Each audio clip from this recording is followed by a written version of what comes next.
Chapter 5, Leaving Static City.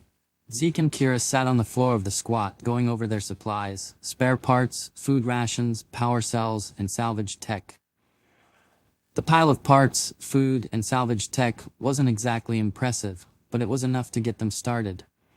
As Zeke checked over the power cells, the blue-haired girl gave him a pointed look. "You know, we still haven't really introduced ourselves, have we?" she said, her voice dripping with sarcasm. "If we're gonna die in the wasteland together, I should at least know what to call you." Zeke looked up, brow furrowed. "You don't know my name?" "No, genius. You've been too busy nearly getting yourself. I mean, you really have a knack for that, don't you?" Zeke scratched his head, a sheepish grin spreading across his face. "Oh, well, I'm Zeke." He pointed at her, his grin widening. "And you are?" The girl rolled her eyes. "It's Kyris, but don't make it a big deal." She gave him a mock salute. "Nice to meet you, Zeke. Let's try not to get ourselves permanently Alt-CTL deleted from the data farm." Zeke chuckled, the tension in the air easing just a bit. "Yeah, that's the plan." He paused, his gaze drifting toward the door. "But there's something I need to do before we leave." Kyris raised an eyebrow. "What, more scavenging?" Zeke shook his head. "No, I need to go back home. There's something important I need to—" Zeke could finish. Kyris's expression softened, and she gave a small nod. "All right, let's go then." The journey back to Zeke's home was uneventful, the streets quieter than usual as they made their way through the slums. Zeke's apartment was just as he'd left it, cramped, cluttered, and filled with the hum of broken tech. He moved quickly, rummaging through a drawer until he found what he was looking for. An old, worn-out data shard, once known as a USB stick. It was something his family had been passing down for years. Nobody knew how to use it anymore, since the interfaces needed to connect to it were long gone. Kyris watched him from the doorway, her arms crossed. "That it?" "Yeah," Zeke said, slipping the shard into his pocket. He glanced around the apartment, his gaze lingering on the small table by the door. "I wanted to say goodbye to my mom, but she's probably still at work. Second shift at the data farm." He pulled out his comm and tapped a button, opening a hologram call. The image flickered to life, and after a few moments, his mother's face appeared, tired but smiling. "Zeke, what's going on, sweetheart?" she asked, her voice crackling slightly through the connection. "Hey, Mom," Zeke said, forcing a smile. He hesitated. The words he wanted to say caught in his throat. He couldn't tell her. Not like this, not over a hologram. "I was just wondering, what's for dinner tonight?" His mom chuckled, her eyes softening. "Oh, I don't know. Maybe some of that synth stew you like. You know, if we can get the rations for it." Zeke nodded, his heart aching. "Sounds good, Mom. I'll see you later, okay?" "All right, sweetheart. Be safe." The hologram flickered out, and Zeke let out a long breath. He turned to Kyris, his expression conflicted. "I can't just leave without telling her. She deserves to know." Kyris shrugged. "Then write her a note. Let her know what's going on." Zeke scratched the back of his head, a sheepish look crossing his face. About that, I kinda forgot how to write." Kyris blinked, then burst out laughing. "You forgot how to write? Seriously?" Zeke's face flushed, and he glared at her. "Hey, it's not like I've had much practice lately. Everything's digital now. That's what happens when you let tech run everything.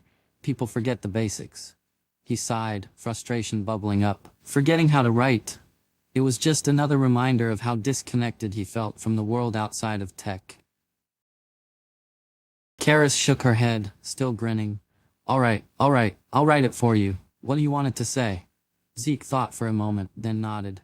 "Just, Mom, I'm leaving the city. I'll be back when I can. Stay safe. I love you." Kyris grabbed a piece of scrap paper and a marker, quickly scrawling the message. She handed it to Zeke, who placed it carefully on the table by the door. He took one last look around the apartment, then turned to Kyris, his expression resolute. "All right, let's go." Kyris nodded, and together they stepped out of the apartment, the door clicking shut behind them. Zeke didn't look back. He couldn't afford to. There was only one direction left now, forward, into the unknown. The streets of Static City were dark and quiet as Zeke and Kyris moved through the narrow alleyways, avoiding the main roads. Neon lights flickered above them, casting shifting shadows on the cracked pavement. Zeke kept his hood up, and Kyris walked silently beside him, her eyes scanning for any sign of trouble. We need to get to the outer gates without drawing attention, Zeke whispered. Kyris nodded. Got it. Let's stay low and keep moving. As they made their way toward the edge of the city, Zeke felt the weight of what they were doing sink in. They were leaving everything behind. Static City, the only life they had ever known. But the thought of what lay beyond, the possibilities, kept him moving. Suddenly, a soft chime echoed in the air. A notification. Zeke froze, his eyes widening as he realized what it meant. The silence around them seemed to grow heavier, and he could hear his heartbeat pounding in his ears, each beat echoing like a drum in the stillness. He pulled out his comm, the screen flashing with an alert. Tracking initiated, subject leaving city limits. Damn it, Zeke muttered. They're on to us. Kyris glanced over his shoulder, her eyes narrowing. Can they see where we are? Zeke shook his head. Not yet, but they'll know we're leaving. We have to move faster. Meanwhile, at the data farm, Zeke's mother was working her second shift, her tired eyes scanning the rows of data points on her monitor. Suddenly, a bright red alert flashed across her screen, and her heart skipped a beat. It was Zeke, an alert for leaving the city limits. She hesitated for a moment, her heart pounding with worry and fear, before she quickly tapped on her console, opening a communication line to Zeke. The hologram flickered to life, and Zeke's face appeared, tense and determined. Zeke, she said, her voice trembling slightly. What are you doing? Zeke hesitated for a moment, then forced a smile. Hey, Mom, just taking a trip. Something I need to do. I'll be okay.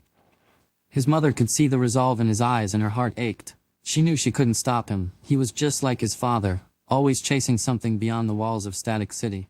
She took a deep breath, her fingers hovering over the controls. You know they'll track you, she said softly. Zeke nodded. I know, but I have to do this. His mother looked at him for a long moment, then made her decision. She tapped a series of commands into her console, her eyes never leaving the hologram. The alert on her screen blinked, then disappeared as she deactivated the tracker. Just be safe, Zeke, she said, her voice barely a whisper. And let me know when you're okay. Zeke's eyes softened and he nodded. I will, Mom, I promise. I love you. The hologram flickered out and Zeke turned to Kyris, his expression resolute. Tracker's off. We need to move. Kyris gave him a nod, a hint of admiration in her eyes. Let's get out of here. Together they moved quickly through the shadows, heading for the outer gates and the unknown world beyond. There was no turning back now.